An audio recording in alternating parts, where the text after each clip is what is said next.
Hello Web3 TV friends, my name is Ornella Hernandez and today we are live at the Sustainable Tech and Impact Investing Summit in Dubai, organized by Carter Capital. And I am sitting here with Michael Lane, who is the president of the Swiss Business Council in the UAE. How are you? Thank you very much for having me. So far so good, thank you. Thank you for joining me. I wanted to learn a little bit more about what you do and what you are doing today at this event. So the Swiss Business Council is basically representing the Swiss business community here in the UAE.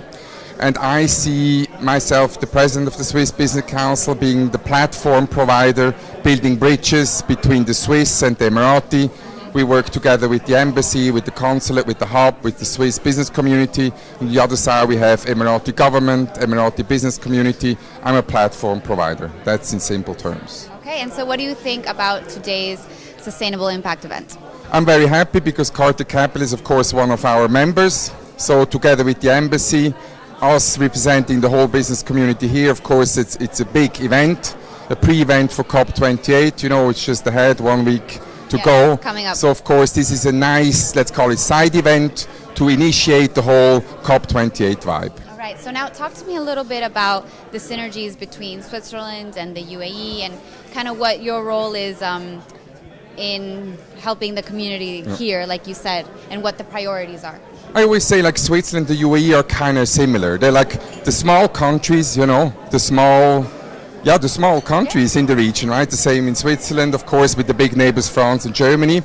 In Switzerland, we don't have any natural resources, so we have to be good at very specific things like banking. We do chocolate and cheese very well, I would say, right?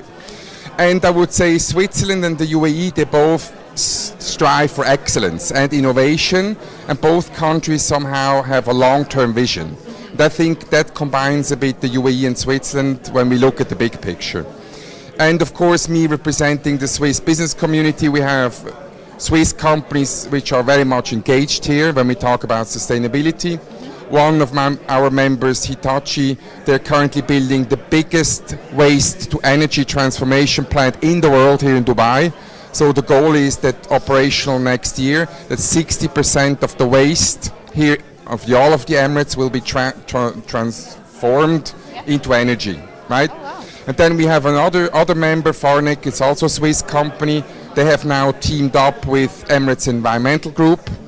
So it's the big NGO here in the region. So now they offer like a tool where you can have a look how much carbon footprint your company has. So you see like the Swiss companies are very much at the forefront, and they can really tie in and play the big guys game here in the UAE. All you right. know?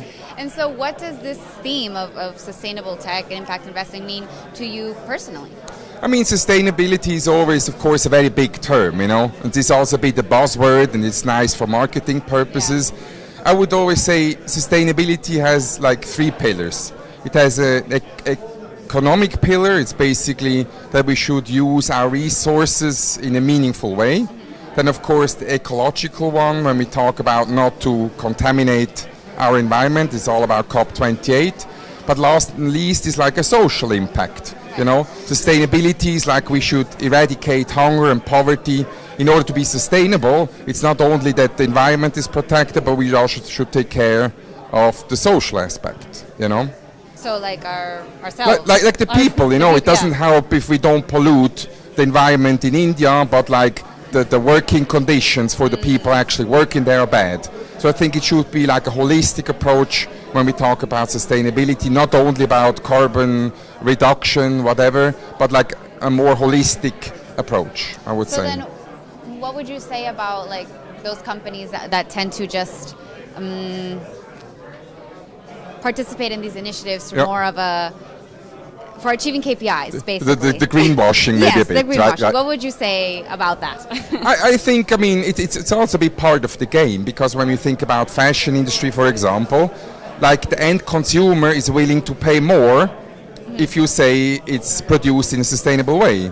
But then, of course... But is it actually? Exactly. And that's where, like, technology can help now. When we talk about blockchain, you can actually prove that the goods which have been used to produce fashion actually come from where you claim they come, right? This has already been a big topic in the food industry, that you can really trace back where the coffee beans we're growing, right? Right. So I think when we combine sustainability with tech, what this summit is all about, I say a big future, like big trends coming up now. So that's definitely the way forward. All right, and coming up, like you said, is the COP28, the Yep. UN Climate Change Summit in Dubai. And so what do you think it means that a company like the UAE, country like the UAE, which is a major gas and oil producer, to be hosting such an important summit? I think when we talk about the whole environmental contamination, let's call it in big terms, in CO2 contamination, I think like you need to have this industry and those countries involved. Because if you just leave them by the side, it doesn't help anyone. Because the problems we have to solve are like worldwide global problems. So I think it's the right step to make also a step towards those nations and towards those industry to include them in the whole discussion. Definitely. Well said. All right. Well, thank you so much for your time, Michael. Thank you very much. That was Michael Lane, the president of the Swiss Business Council in the UAE. My name is Ornella Hernandez, and please stay tuned for more interviews coming up at the Sustainable Tech and Impact Investing Summit today. Thank you very much.